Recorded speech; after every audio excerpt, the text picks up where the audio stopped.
सभी साथियों को राम राम, राधे राधे, जय श्री कृष्णा। दोस्तों, आज मैं लेके आया हूँ एक ऐसा वीडियो और जिस वीडियो को देखकर आपको काफ़ी हद तक हेल्प मिलेगी। पशुओं को पहचानने में आपको दिक्कत नहीं होगी। एक दुधारू भैंस कैसे खरीदें, क्या उनकी पहचान होती है, क्या उनके अंदर गुण होते हैं जिससे मुझे पता लग जाए कि यह दूध देने में अच्छी होगी। तो दोस्तों, आज का वीडियो ऐसा ही कुछ होने वाला है। जो भाई बहन हमारे नए नए पशु खरीदना चाहते हैं तो उनके लिए यह वीडियो बड़ा ही एक बेनिफिट और एक बहुत अच्छे काम का होने वाला है। दोस्तों, वीडियो शुरू करने से पहले मैं आप लोगों से कहूँगा, जिसने भी हमारे चैनल को सब्सक्राइब करो, चैनल को सब्सक्राइब करें और हमारी यूट्यूब फैमिली का हिस्सा बने। जितनी जनसंख्या में आप लोग मुझसे जुड़ेंगे उतनी जनसंख्या हमारी फैमिली बढ़ती जाएगी और मैं एक अच्छा सा कंटेंट आपको देने की कोशिश करूंगा, अच्छे सा जानकारी देने की कोशिश करूंगा जिससे आपको भविष्य में आने वाली डेयरी फार्म हो या पशु खरीदना हो उनकी कोई दिक्कत ना हो। तो आज का वीडियो में भैंस को, एक दुधारू भैंस को कैसे पहचाने, उस पर मैं 10 टॉपिक लेके आया हूँ और 10 जानकारी दूंगा आपको। दुधारू भैंस के अंदर क्या क्या देखना चाहिए, कैसे पता लगाएं कि ये दुधारू भैंस है, दूध अच्छा देगी, तो ये सब जानकारी आपको देने वाला हूं। वीडियो अगर पहली बार देख रहे हैं तो चैनल को सब्सक्राइब करें और कमेंट में अपनी राय जरूर दिया करें। उससे मुझे एक बड़ा मोटिवेशन मिलता है और मैं उससे बेहतर करने की मैं कोशिश करता हूँ। दोस्तों, जो भी मैं जानकारी देता हूँ, मैं जो जानकारी घर पर बैठकर नहीं देता हूँ, मैं इसकी जानकारी को लोगों से इकट्ठा करता हूँ, डेयरी फार्म जाता हूँ, किसानों से बात करता हूँ, व्यापारियों से बात करता हूँ, बड़े बड़े जो डेयरी फार्म में पशु मालिक है उनसे बात करता हूँ, उनसे पूछता हूँ, उनसे रास्ता लेता हूँ कि दुधारू भैंस को कैसे पहचान लेना चाहिए, क्या क्या उनमें गुण होना चाहिए, कैसे हम पता करें। हमारी डेयरी फार्म नहीं चल रही, हमारी डेयरी फार्म लॉस हो गया, विफल हो गई, उसको कैसे सफल बनाए, उन लोगों से हम इस जानकारी लेते हैं, तभी मैं आप लोगों के सामने बोल पाता हूं। तो दोस्तों, वीडियो करते हैं शुरू। तो एक दुधारू भैंस हम कैसे खरीदें, इस पर मैं 10 टॉपिक पर बात करूंगा। टॉपिक नंबर 1, जब भी मैं भैंस को पीछे से लेकर आगे तक देखूंगा। जब भी आप भैंस लेने जाते हैं तो पीछे पूंछ से आप स्टार्ट कीजिए भैंस को देखना और आगे सींग और मुंह तक आप भैंस को बड़ी गौर से और सही तरीका से देखिए और मैं जो गुण बताऊंगा उन चीजों को आप विशेष करके ध्यान रखें। हो सकता है जो मैं गुण बताऊं 10 के 10 गुण हर भैंस में नहीं होते हैं, किसी में 4 होते हैं, किसी में 3 होते हैं, किसी में 2 भी मिल जाए तो कोई दिक्कत नहीं है, क्योंकि 10 के 10 गुण मैंने 10 गुण लिखे और भी अधिक हो सकते हैं। तो ये 10 के 10 गुण हर पशु में मिलना इम्पॉसिबल है। तो दोस्तों, नंबर 1, भैंस की पूंछ। अगर भैंस की पूंछ लचीली हो तो समझ लीजिए भैंस दूध अच्छा दे।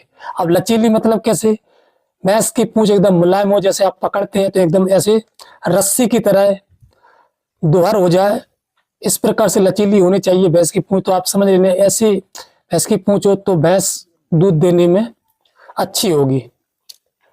और दोस्तों, भैंसों की कई एक पहचान और है जो मैंने पहचान जानकारी जुटाई है, मैंने संपर्क किया लोगों से, जो उन्होंने बताया वो हिसाब से मैं आपको जानकारी और देने वाला हूं। जब भैंस की पूंछ पकड़ोगे तो रस्सी की तरह मुड़ जाना चाहिए, ये गुण उसमें हो सकता है। नंबर 2, भैंस की चमड़ी जितनी पतली हो, जब आप भैंस खरीदने जाते हैं तो भैंस की चमड़ी आप ऐसे पकड़ के देखना, तो जितनी भैंस की चमड़ी पतली हो, मोटी नहीं होना चाहिए। पतली होगी तो दुधारू भैंस हो सकती है, मोटी चमड़ी वाली भैंस आप बिल्कुल नहीं खरीदिए।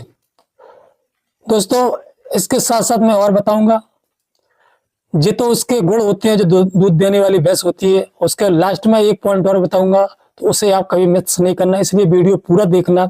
लास्ट का पॉइंट आपके लिए बहुत ही बेहतरीन होगा, वो पॉइंट आपका कभी भी फेल नहीं हो सकता। नंबर 3, भैंस की रीढ़ की हड्डी।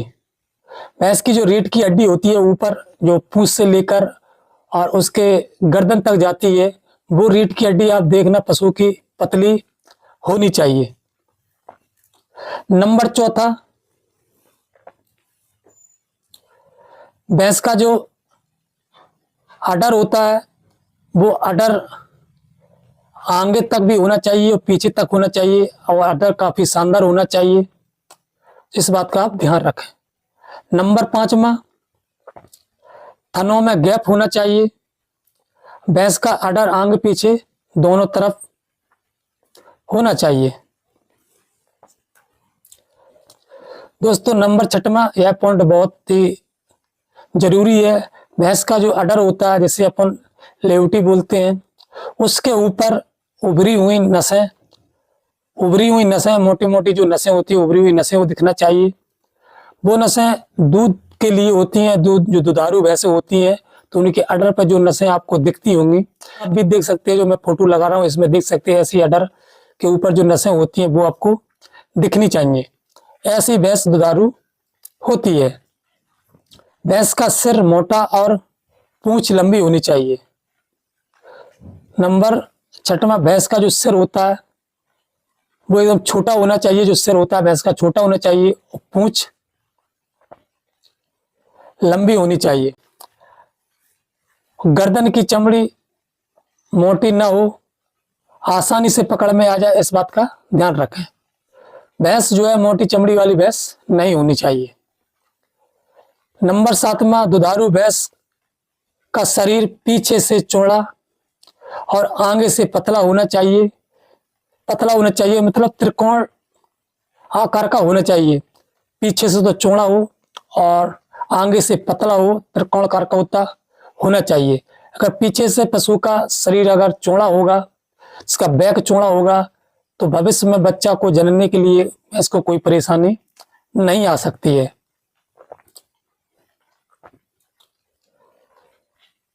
नंबर आठवां, भैंस का सीना आगे के दोनों पैर के बीच होना चाहिए। भैंस का जो सीना होता है आगे के दोनों पैर के बीच में होना चाहिए। जैसे लंग्स होते हैं अपने, तो दो पैर, एक पैर इधर होता है, एक पैर उधर होता है, और बीच में जो सीना होना चाहिए। उससे क्या है, भैंस की जो ब्लड सर्कुलेशन होता है अच्छे से होता रहता है। और जब ब्लड सर्कुलेशन होगा, अच्छा होगा, तो भैंस वो दुधारू हो सकता है। मैं वही पॉइंट को बता रहा हूँ जो मैंने लोगों से मिला है और जो मुझे समझ में नहीं आया, मैंने डॉक्टरों से भी बात की है। तो जो एक साइंस बोलती है, उन्हीं में टॉपिक को इनमें लेकर आया हूं। नंबर नौमा, भैंस का पेट का आकार बड़ा होना चाहिए और बड़े पेट के आकार की भैंस ज्यादा दूध दे सकती है। ऐसे पॉइंट आपको पहचानने चाहिए जो आपको मैं बता रहा हूं, तो आप इससे एक बड़े मास्टरमाइंड भैंसों के बन सकते हैं। दोस्तों नंबर 10वां, भैंस के पेट के जो बगल में होती है, जैसे अपन पसली कहते हैं, तो पसलियों में जैसे पहली बार अगर भैंस ब्याती है तो पसलियों की जो दूरी होती है कम से कम 1 से 2 आंगुर सेंटीमीटर की जो है गैप होना चाहिए। अगर तीसरी बार की होती है तो 3 सेंटीमीटर की 3 आंगुर की गैप होना जरूरी है। ये दुधारू भैंस की पहचान होती है। और इससे एक बेहतरीन तरीका ये रहता है, जब आप भैंस खरीदने जाते हो, सबसे बढ़िया तरीका, भैंस आप जब खरीदने जाते हो तो भैंस को प्रॉपर तरीका से दोनों टाइम दूध निकाल लेना चाहिए। एक बार में आपको अगर समझ में नहीं आ रहा है तो वहां पर रुकिए, दूसरे दिन अभी सुबह शाम दूध निकालिए। अगर दूध सही दे रहा है, भैंस के जो अडर होता है वो बिल्कुल पिचक जाते हैं, पैरों से लग जाते हैं, तो समझ लीजिए ये भैंस दुधारू है। ऐसे पशु को आपको खरीदना चाहिए। तो दोस्तों ये थे एक दुधारू भैंस को पहचानने के कुछ पॉइंट। अगर आपको इसमें कोई गलत लगता हो तो कमेंट में मुझे जरूर बताएं। यह पॉइंट मैंने यूं ही नहीं बना दिए, मैंने डॉक्टरों से भी बात की, जो साइंस कहती है, जो साइंस ने बताया है। और जो बड़े बड़े किसान होते हैं जो 3 पीढ़ियों से भैंसों का जो पालन कर रहे हैं, उनने जो अपनी ये रुझान दिए, तो वो। और दोस्तों ऐसी जानकारी पाने के लिए हमारे चैनल को सब्सक्राइब करें। और आप देख रहे हैं बेंट पशु डेयरी फार्म। इस पे ऐसी नई और तकनीकी की जो है जानकारी मैं देता रहता हूं। आगे किस चीज पे आपको जानकारी चाहिए आप अपने कमेंट में मेंशन कर सकते हैं। और दोस्तों हाँ, चैनल को सब्सक्राइब अवश्य करें, जरूरतमंद लोगों को इस वीडियो को शेयर करें। अगर किसी को भैंसों की पहचान नहीं है तो यहाँ से आप बड़ी आसानी से भैंसों को पहचान सकते हैं। आपको किसी को साथ ले जाने की जरूरत नहीं है और आप एक भैंसों के पहचानने के मास्टर बन सकते हैं। दोस्तों, ये पॉइंट चाहे भैंस हो चाहे गाय हो, हर चीज में ये पॉइंट आपको देखने को मिलेंगे। और मैं एक बात आपको बता दूं, जरूरी नहीं है कि 10 के 10 पॉइंट एक ही पशु में मिल जाए। तो ये बात को मैंने पहले बता दी है, किसी में 2 मिल सकते हैं, किसी में 3 मिल सकते हैं, किसी में 4, किसी में 5, इस प्रकार से मिलते हैं। 10 पॉइंट हर पशु में मिलना इम्पॉसिबल होता है। तो दोस्तों, आज का वीडियो में इतना ही। मिलते हैं नए वीडियो में। जय हिंद, जय जवान, जय किसान, जय भारत।